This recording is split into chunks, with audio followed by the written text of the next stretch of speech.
Eh, Saran saya kalau bisa kegiatan seperti ini dilakukan ya minimum sebulan sekali. Ya, terus menerus supaya kita bisa menggali ada banyak kandungan-kandungan budaya yang ada di daerah kita yang luar biasa di Nusa Utara. Jadi bukan menggali emas di sana nanti rusak lingkungan, tapi menggali sumber daya budaya yang nanti pada akhirnya akan bermuara pada pemanfaatan nilai-nilai budaya bagi kehidupan masyarakatnya ya. Terutama kita mendorong generasi muda agar apa, ke depan mereka bisa mengambil estafet yang lebih daripada yang sudah kita lakukan pada era ini ya. Nah, pertama saya mohon izin menyapa dulu senior saya Pak Joni Darmar. Bu Joni, selamat malam. Oke, sama-sama di Jakarta. Jadi Pak Joni Darmar termasuk sering memonitor apa yang saya lakukan di Jakarta. Juga Pak Pendeta di Komanangsang ya, musisi sekaligus rohaniwan. Mungkin semua juga narasumber Pak Pembantu Rektor, Profesor Urbanus ya, ada Mener Glenn dan Mener Yohanes Saul sebagai narasumber tadi sudah menyampaikan materinya. Saya bisa mengapresiasi semua. Mungkin secara garis besar juga ya, kalau satu persatu terlalu banyak, terlalu lama mungkin. Eh, Simpulannya bahwa semua itu memberikan inspirasi lah bagi generasi muda agar mengenali diri, jati diri sebagai orang Nusa Utara. Kalau secara SWOT analisis biasanya orang lihat apa sih kelebihan orang Nusa Utara itu. Nah, mungkin masih sedikit yang memanfaatkan kelebihan itu. Seperti perantau-perantau seperti senior kita Pak Joni Damar ya. Beliau seorang yang profesional di bidangnya, tapi juga seorang musikus tulen 100%. Profesional 100%, 100% juga musikus. Ya. Saya pernah melihat juga langsung mereka pentas saat saya bergabung sama The Prof Band tuh. Lihat luar biasa penampilan grupnya Joni ya. Nah oke, jadi pertama Nusa Utara itu ternyata adalah masyarakat musikal itu pertama. Jadi itu apa potensi kita luar biasa itu harus dikenali. Jadi yang menjadi pemimpin di Nusa Utara itu kalau alamnya itu dia tahu alamnya cocok untuk pertanian, punya tambang emas, punya pasir besi, demikian juga sumber daya manusianya dan budayanya. Ternyata ada banyak sekali kandungan potensi budaya manusia itu. Nusa Utara itu ternyata berbakat musik. Jadi kalau orang di daerah lain tuh kalau kita ajarin musik 5 tahun baru bisa memainkan satu dua repertoar, orang Nusa Utara itu diajarin 6 bulan aja sudah jalan gitu. Nah ini sebuah keunggulan namanya keunggulan daerah itu. Kayak orang Padang keunggulan apa? Padang pandai dagang. Nah Nusa Utara itu ya bermusik salah satu kelebihan. Di samping juga budaya maritim ya, maritim laut. Nah, semboyannya somahek kayak kehaget ya kan.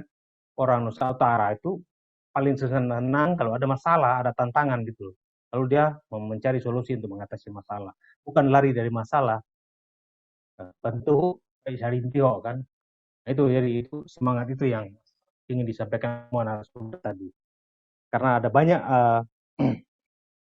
potensi-potensi yang secara budaya yang kita miliki. Nah, pertama Pak Bung Joni Damar, dia memperkenalkan yang sudah dilakukan pada tahun 60-an, 70-an ya. Kalau saya menikmatinya 70-an sampai 80-an. Justru saya tuh dari kecil tidak bermusik. Kecil saya tuh hobinya pelajaran sama olahraga itu. Tapi sejak munculnya Dempelos tuh kira-kira saya SMP ya, saya langsung belajar gitar dulu. Gara-gara ada lagu Maki Koda ke lagu apa itu. Dan itu saya menyesal sekali itu karena sempat tidak sempat bisa nonton langsung ke Ulu karena memang penuh tuh yang nonton dan tiketnya juga kalau nggak salah ada karcis waktu itu jadi saya nggak bisa masuk gitu. Jadi cuma dengar dari luar aja Dempelos main. Nah itu dengan kemunculannya Dempelos itu ternyata lagu daerah itu tidak kita anggap sebagai ya lagu-lagu murahan lagu daerah dengan adanya Dempelos kita merasa bahwa lagu daerah itu ternyata sejajar dengan The Mercies, Gospels, Beatles dan lain-lain.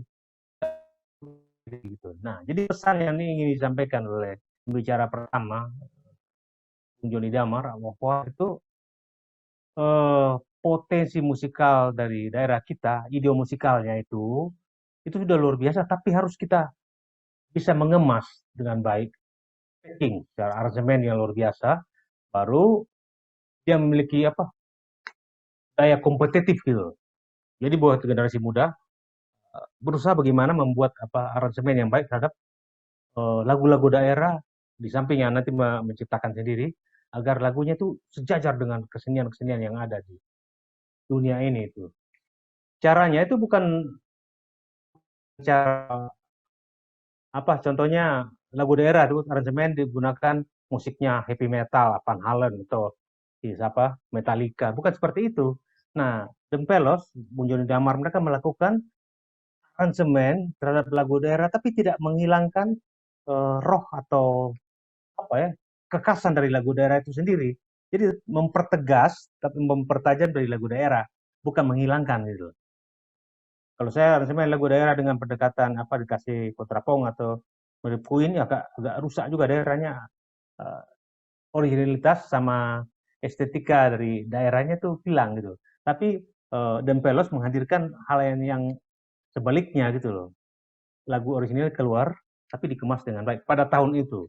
Nah, harapannya agar generasi sekarang yang fasilitasnya luar biasa ini rekaman hanya pakai laptop juga cukup. Kalau dulu kan harus rekaman di pakai pita reel di studio sebulan.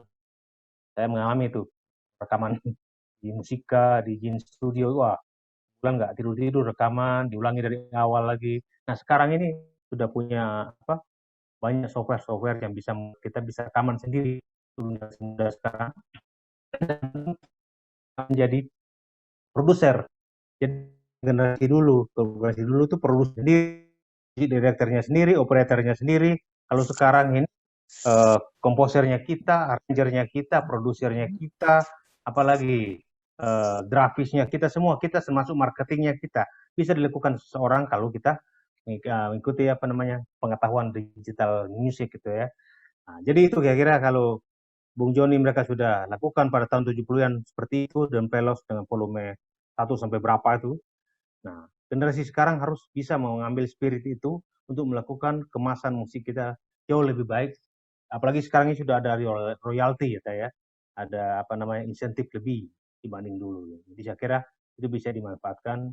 Mungkin pertemuan-pertemuan akan datang kita bisa menggali lebih tajam lagi hal-hal knowledge mengenai musik itu. Kemudian dari apa Profesor Urbanus tadi lebih ke menawarkan ya, beliau sudah membuka diri luar biasa. Saya kaget juga dan bangga bahwa apa pembantu rektor 1 Unima itu orang Sangir juga luar biasa ya. Kita doakan agar bisa jadi rektor tuh. Bisa orang Nusantara jadi rektor juga ya. Jangan jadi itu terus di Manado kan Sulawesi Utara sering dari asisten gitu. Padahal potensi Nusa Utara kan luar biasa kan. Kita doronglah ke sana itu. Jadi Profesor Urbanus tadi menawarkan bahwa dengan ada semangat merdeka belajar ini, kampus harus membuka diri gitu, membuka diri terhadap pengetahuan-pengetahuan dan peluang-peluang yang ada di luar gitu loh. Di sekarang ini sudah beda dengan zaman dulu. Sekarang kita klik sebentar tuh segala informasi sudah ada. Gitu. Bagaimana apa digitalisasi di media musik, di mana apa pengetahuan yang kita akses dengan orang Norwegia akses sama orang Korea akses sama. Hanya bagaimana secara yang kurang mungkin bagi orang Sulawesi Utara pada umumnya itu adalah spirit of musicpreneurship yang penting. Itu jadi apa? Melihat kepada peluangan setiap peluang itu dicari di mana knowledge-nya terus dikemas dengan rupa agar menjadi nilai guna itu. Kira itu yang apa ditawarkan oleh Profesor Urbanus. Dan tapi ini berhubungan dengan apa? Kebetulan di Jakarta saya dipercaya ya di apa menjadi direktur eksekutif sebuah organisasi atau perkumpulan profesi musik ya. Asosiasi profesi mungkin kalau berkenan para dosen di Unima bisa bergabung untuk banyaklah hal yang dilakukan di sana, dan kajian-kajian, penelitian, workshop tentang pengetahuan musik juga. Nah, itu juga sebuah keberpeluangan tuh loh. Nah, ada beberapa perguruan tinggi itu dari Unila, dari Bali, dari Jogja sudah menawarkan diri untuk ingin bergabung, dan mahasiswanya juga diberi kesempatan untuk magang di Perkomi itu sebagai salah satu respon terhadap spirit merdeka belajar, kira begitu. Kemudian pembicara berikutnya, eh, Mas Bung Yohanes Saul ya, oke, Yohanes Saul.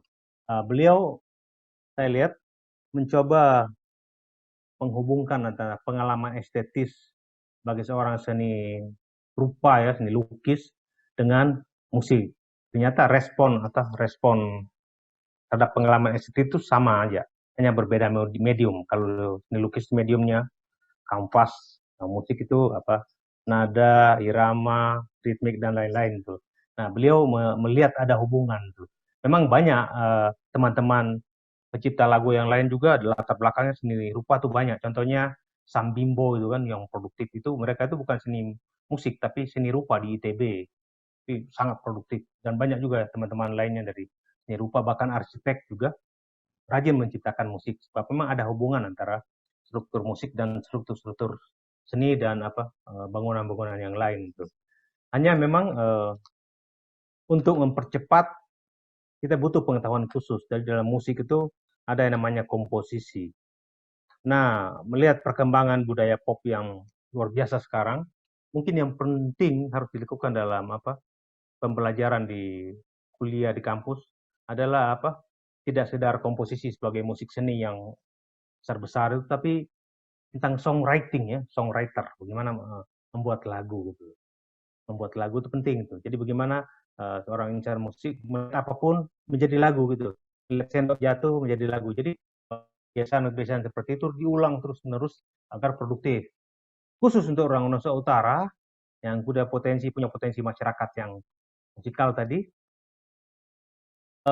mungkin kalau membuat lagu bisa mengambil keunggulannya sendiri. Contohnya memanfaatkan idiom-idiom musik Nusa Utara ya. Contohnya kalau sampai ada kan kayak meladi-meladi itu loh, seperti terpesona itu kan. Nah, itu ciri khas Nusa Utara itu. Tadadan tan tan tan tan tadadadadadan. Itu nggak ada tempat lain. Itu dimanfaatkan, digali untuk menjadi modal untuk komposisinya. Tapi dikemas nanti dengan model kekinian. Contoh seperti yang dilakukan oleh siapa? Lati ya. Ada yang mungkin pernah dengar album Lati itu. Kalau nggak salah di dunia itu nomor 2 atau nomor 3 itu larisnya tuh. Nah, kalau kita sudah bisa memanfaatkan unsur-unsur daerah, unsur etnik, tuh, idiom musikal daerah itu, kita sudah masuk ke masa yang namanya world music. Nah, world music itu ada puluhan miliar dolar uang berkeliaran di situ tuh. Luar biasa. Cuma sedikit yang memanfaatkan karena jarang yang tahu. Hanya paling si Sting, si orang-orang Senegal, berapa komponis dunia. Dan itu, nah kalau orang Nusa Utara bisa memanfaatkan kesenian-kesenian tradisi terus dikemas menjadi kreasi baru, bisa melahirkan kesenian yang baru, saya kira yang unik, wah itu nilai jualnya saya kira lumayan tuh. Bisa menjadi nilai ekonomis. Ada hubungan dengan pengembangan budaya dan ekonomi kreatif tadi. Membangun pariwisata atau di Nusa alam, sama dengan Sulawesi Utara juga harus berbasis budaya, seni budaya ya. Mas Samper di sana pentas atau tarik gundai dikemas lagi supaya gerakan yang nggak itu aja terus. Itu akan membuat maju di bidang lain, pariwisata dan investasi yang lain gitu. Kemudian pembicara berikutnya itu kalau dari Glenn tadi sudah banyak ditenggapin oleh Pak Tony Belumbot ya, penelitiannya. Memang kalau saya sih melihat Mas Samper itu perlu dikembangkan juga. Yang kita ambil sekarang kan Mas Samper yang pengaruh Barat ya. Jadi ya Mas Samper itu memang ada yang memotong jalur dari kesenian asli Sangihe itu, jadi seperti hilang gitu loh. Seharusnya yang ideal itu kan hibrida gitu loh. Ada pengaruh asing masuk, terus pengaruh kita ada juga. Jadi menjadi sintesa yang baru gitu. Tapi yang terjadi di Mesamper kita memang banyak yang langsung menghilangkan unsur-unsur apa sesambo atau apa yang asali itu. Jadi tengah nada yang diganti diatonis, ritmiknya juga diganti dengan ritmik Renaissance Barat kan. Demikian juga struktur-struktur lagunya. Nah, mungkin perlu ada upaya ke depan untuk menggali lagi agar idiom musikal asli Sangihe bisa menjadi melahirkan repertoar baru di bidang Masamper agar Masamper tidak terperosok hanya sekedar mimikri penipuan saja gitu loh. Tapi memang ada sebuah proses akulturasi yang hibrida gitu loh. Itu yang perlu dikembangkan untuk Masamper saya kira ke depan tuh. Sama juga Masamper tuh bisa dikembangkan kemasan ya mungkin mulai dari tariannya itu harus dikasih ornamen lebih lebih variatif sedikit lah, jangan cuma begini-gini aja sampai selesai itu kan. Mungkin ada gerakan tertentu kita datangkan koreografer apa, kemudian lagu-lagunya juga bisa sesuaikan dengan model irama masa kini ya, seperti yang dilakukan orang di Brasil itu kan dengan membuat salsa, samba. Mungkin Mas Samper bisa melahirkan musik-musik baru yang khas tradisi kita, tapi yang modern gitu loh, bukan yang crazy baru, bukan yang tradisional punya. Saya kira itu Yohanis Saul sudah, apalagi yang terakhir ya. Saya kira sudah ya semua ya. Oke, saya menyambut baik kalau bisa acara ini dilakukan minimum sebulan sekali, dan untuk pelaksanaan acara yang profesional, mahasiswa perlu kita dampingi lah sementara.